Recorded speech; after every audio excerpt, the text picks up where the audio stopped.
हाय guys, good morning. So मैंने आपको oxidation और रिडक्शन करवाया अभी इंट्रोडक्शन में। ये ऑक्सीडेशन वो होता है जिसमें लॉस ऑफ इलेक्ट्रॉन्स होते हैं, जिसमें या एडिशन ऑफ ऑक्सीजन होता है, रिमूवल ऑफ हाइड्रोजन होता है। और रिडक्शन में एडिशन ऑफ हाइड्रोजन होता है, रिमूवल ऑफ ऑक्सीजन होता है। उसमें गेन ऑफ इलेक्ट्रॉन्स होते हैं। ऑक्सीडेशन में पॉजिटिव चार्ज बढ़ जाता है, नेगेटिव चार्ज को रिड्यूस कर देते हैं। रिडक्शन में पॉजिटिव चार्ज रिड्यूस हो जाता है, नेगेटिव चार्ज को इंक्रीज कर देते हैं। ठीक है। और जहाँ पर ऑक्सीडेशन और रिडक्शन होती है वो हमारा रॉक्स रिएक्शन होती है, ट्रांसफर ऑफ इलेक्ट्रॉन्स होता है इसमें, जिसमें लॉस ऑफ इलेक्ट्रॉन्स हो रहा है वो हमारा ऑक्सीडेशन है, जिसमें गेन ऑफ इलेक्ट्रॉन्स हो रहा है वो हमारा रिडक्शन है, जिसमें लॉस हो रहे हैं इलेक्ट्रॉन्स का वो ऑक्सीडाइज्ड है, और जो हमारे गेन ऑफ इलेक्ट्रॉन्स हो रहे हैं वो हमारा रिड्यूस्ड हो रहा है। मतलब ये दोनों ऑक्सीडेशन और रिडक्शन साइमल्टेनियसली दोनों चलते हैं। इसको रिडॉक्स रिएक्शन बोलते हैं, ट्रांसफर ऑफ इलेक्ट्रॉन्स होते हैं। फिर उसके बाद मैंने आपको बताया क्या कहते हैं, उसके बाद मैंने बताया जो सब्सटेंस लॉस ऑफ इलेक्ट्रॉन कर रहा है वो हमारे पास एक तरह का क्या कहते हैं ऑक्सीडाइज हो रहा है, जो हमारा गेन ऑफ इलेक्ट्रॉन्स कर रहा है वो रिड्यूस कर रहा है। फिर उसके बाद साइमल्टेनियस ऑक्सीडेशन रिएक्शन साइमल्टेनियसली चलती हैं।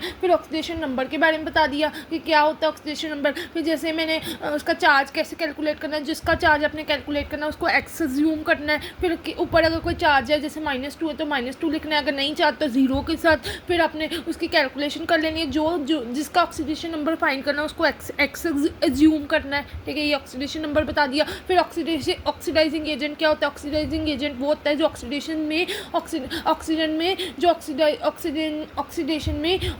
में क्या करते हैं उसको हम, जिसमें कि हम कहते हैं सेप्ट करते हैं, जो इलेक्ट्रॉन्स को सेप्ट करते हैं। रिड्यूसिंग एजेंट में जो मतलब कि इलेक्ट्रॉन्स को देते हैं, दोज हु गिव 1 और मोर इलेक्ट्रॉन्स, उसको रिड्यूसिंग एजेंट बोलते हैं। जो ऑक्सीडाइजिंग एजेंट में जो मतलब कि जो हम इलेक्ट्रॉन्स को सेप्ट करते हैं, और रिड्यूसिंग एजेंट में जो हम इलेक्ट्रॉन्स को देखते हैं उसको हम रिड्यूसिंग एजेंट बोलते हैं। फिर उसके बाद मैंने आपको ऑक्सीडेशन नंबर के बारे में बता दिया। जो सा ऑक्सीडेशन नंबर हमने ऐसे कैलकुलेट करना है, जो कैलकुलेट करना है उसको, जिसका कैलकुलेट करना है उसको हमने एक्स ज्यूम करना है। ठीक है। और ऊपर हमने चार्ज देख लेना, अगर चार्ज -2 तो -2 ले लेना है, अगर नहीं है तो फिर 0 है। ठीक है, वो हमने देख लेना है। फिर उसके बाद क्या कहते हैं ऑक्सीडेशन नंबर हो गया। ऑक्सीडेशन नंबर हमारा ऑक्सीडेशन में इंक्रीज होता है, रिडक्शन में डिक्रीज होता है। ऑक्सीडेशन नंबर हमारा ऑक्सीडेशन में इंक्रीज करता है, oxidation number gets increase in oxidation number. Oxidation number हमारा बढ़ता है ऑक्सीडेशन में, और रिडक्शन में हमारा ऑक्सीडेशन नंबर डिक्रीज हो जाता है।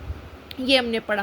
फिर उसके बाद मैंने आपको वो ऑक्सीडेशन नंबर में बताया कि जैसे 2 बीकर लेने हैं। 2 बीकर में कैसे लोगे, 2 बीकर लोगे, एक में जिंक सल्फेट डालोगे, दूसरे में कॉपर सल्फेट डालोगे। जिसमें जिंक सल्फेट डालोगे इसमें जिंक की रॉड डालोगे, मेटल ए में जिंक मेटल डालोगे ना, जिंक की रॉड डालोगे, और दूसरे में बीकर बी में कॉपर की रॉड डालोगे। अब दोनों मेटल ए और मेटल बी, जिंक और कॉपर मेटल में जो बीकर्स 2 लिए उन दोनों बीकर्स को ज्वाइन कर दोगे, मतलब कि सॉल्ट ब्रिज के साथ बना दोगे। KCl और K2SO4 की प्रेजेंस में होगा, KCl और K2SO4 की प्रेजेंस में होगा, कंसनट्रेटेड सोल्यूशन में होगा। ट्रांसफर ऑफ इलेक्ट्रॉन्स होंगे तो पर डायरेक्टली मिक्सिंग ऑफ इलेक्ट्रॉन्स नहीं होगा। डायरेक्टली ट्रांसफर ऑफ इलेक्ट्रॉन्स इसमें पॉसिबल नहीं होता है। अगर सोल्यूशन में